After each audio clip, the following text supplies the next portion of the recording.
Hey guys, welcome back to Justin and Sam, and today we are... giving you our advice on AP classes. Yes. Keep in mind that this is coming from two recent high school graduates, so take this video with a grain of salt. We're mainly going to be sharing our experiences and just talk about what worked and what didn't work for us. With that in mind, here's a brief overview of our qualifications. Sure. So I took 10 APs, 5 my junior year and 5 my senior year. And I did 11 APs, and for me it was 1 sophomore year, 5 junior year, and 5 senior year. And here's a list of all the AP classes that we took. Okay. Should be somewhere. Yeah. Somewhere, yeah. Anyway, in case you guys were wondering about what we got on those AP exams, please check out our stats video, as well as our 2020 AP score reaction video. Anyway, this is going to be a long video, so we'll leave you timestamps of when we talk about everything in the description below, so make sure to check that out. But first, here's the most important piece of advice that we want to give you. Yes, don't stress about the amount of APs that you're taking. It's nice to beef up your resume, sure, but you also want to maintain a healthy lifestyle. Yeah, don't overwhelm yourself with a tough course load. You want to be balanced so that you can maintain your work over the entire year.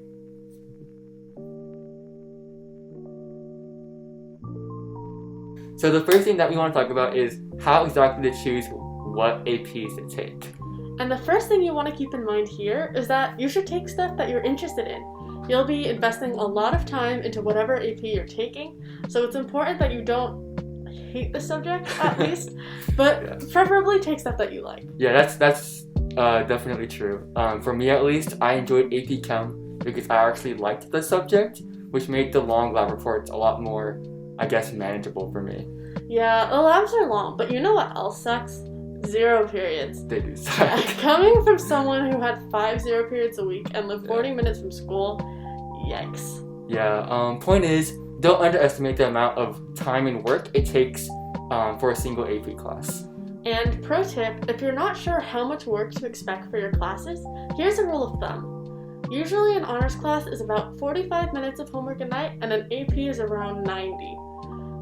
Yeah, of course it could be more or less, but just err on the side of caution. And if your school has honors classes, a safe bet would just be to double the amount of work that you get in honors classes in order to estimate how much you'll get for APs. Speaking of honors classes, it would be a lot easier for you if you took the AP course after the designated honors prerequisite.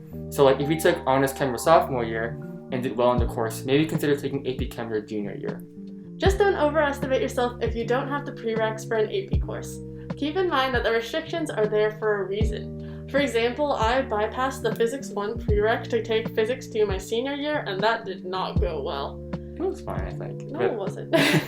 But also, if you're a freshman, try to plan out your course schedule early on in high school. It'll save a lot of time and stress.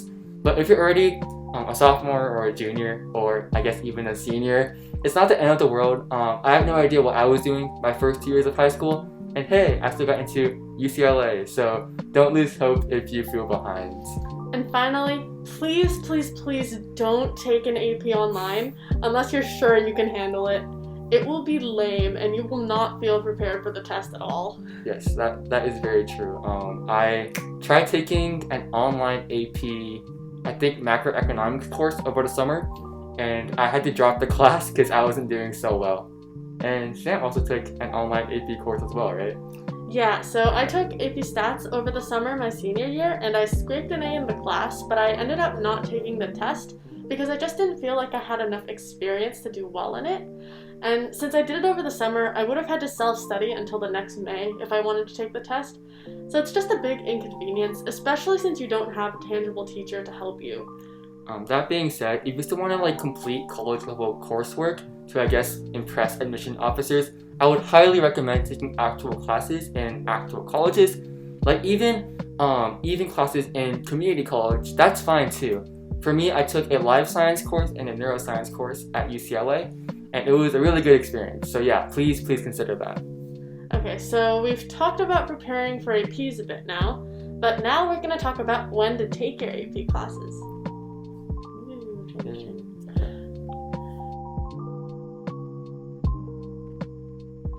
So now we talked about how to choose your APs, and now we'll discuss when exactly to take those classes. So for me, I would strongly recommend that you take an AP as close to its core class as possible. So like Justin was saying earlier, if you take a class like, say, Honors Bio freshman year, it's best to take AP Bio the year right after that. Otherwise, you'll forget stuff and it'll just be bad. Yes. That being said, you want to ease your ways into your APs. Don't be like me and take 0 your first 2 years of high school and then take 5 your junior year. Yeah, that was a bad experience. So just don't do that. Yeah, it's also important to note that some APs are harder than others, so keep that in mind when you're choosing a course schedule. Yes, it's probably a bad idea to take multiple STEM APs in 1 year, unless you know for sure that you can handle it, like Sam in her junior year, right? Yeah, okay, so I did AP Chem and AP Bio my junior year, but luckily for me, it was junior year. So junior year is the best to take APs, just saying. Because if you're a senior, you really want to keep in mind that you'll have college apps to do too, which is basically the same amount of work as one AP class for the first semester.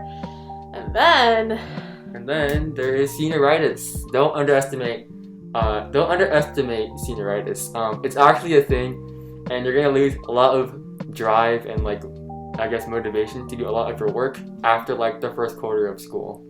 So yeah, just be smart when you plan your course schedules and it'll all be fine.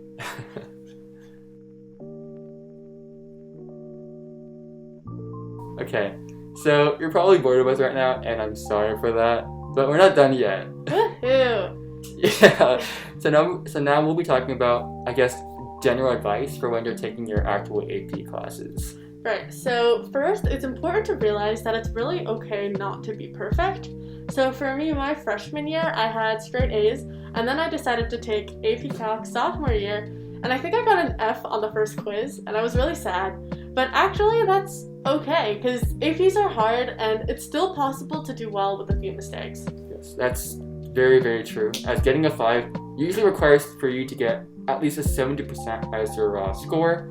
Of course, it can be hard because, again, it's a college level course, but don't lose hope. It's definitely possible to get a 5 on really any exam. 1B is not the end of the world, especially if it's in an AP or honors course. Actually, a B in one of those will look basically the same as an A in a regular class to a college admissions officer, so don't be afraid to challenge yourself. Yes, and if it ever gets too hard, there's a bunch of outside resources at your disposal. For example, Khan Academy, AP Classroom, and then there's the classic AP prep books like Barron's and the Princeton Review. Yeah, and I'd also encourage you to make friends in your AP classes, like we did. That way you can study with them, help each other, and even cover for each other sometimes. And this is especially helpful if you're an underclassman and you're taking one of your first APs. Yeah, but if you're too shy to do that, like me, I guess, don't be afraid to go to your teacher for one-on-one help. Sometimes you can learn a lot more in that kind of setting just because it's more personal. Yeah, well, the point is, just don't be afraid to ask for help, because APs are difficult and everyone will have different struggles during class. This also means that sometimes you might need more help than others, and that's really okay. Yes, you want to work at your own pace. Sometimes it can take longer for you to absorb things, while it might seem like a classmate of yours can not study at all and still ace every single exam ever, like Sam. But yeah, it took me a lot more time to, keep up with my classmates all throughout high school. So at the end of the day, just do the best that you can. Yeah, that being said though, it's always good to work ahead within reason if you can. That way you can take a day off when you need it, and if you run into something that you need help with, you have more time to ask about it before it'll be tested. Yes, that was a lot though, so just to summarize what we said, first, don't overestimate yourself. Second, be smart about when to take certain classes. But lastly, try new things and don't be afraid to mess up every once in a while.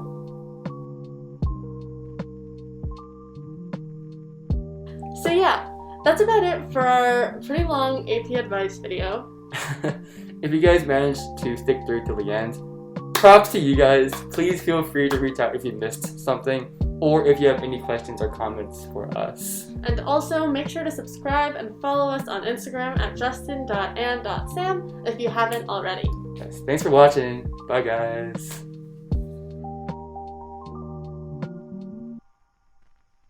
And I took 10 APs too, but for me it was 1 sophomore year, 5 junior year, and 5 senior year. Wait, no, that doesn't add up to 10. No, it doesn't add up to 10. It's 1 sophomore year, 5 It doesn't junior add year, up to 10. and then 4 your senior 4. year. No, but I did 5, so I took 11. You did 5 senior year? Stats. Oh, you did 11. Yeah. Alright, take 2. It's definitely possible to get a 5 on really any exam. Except for physics. So, yeah, except for physics. We'll figure something out.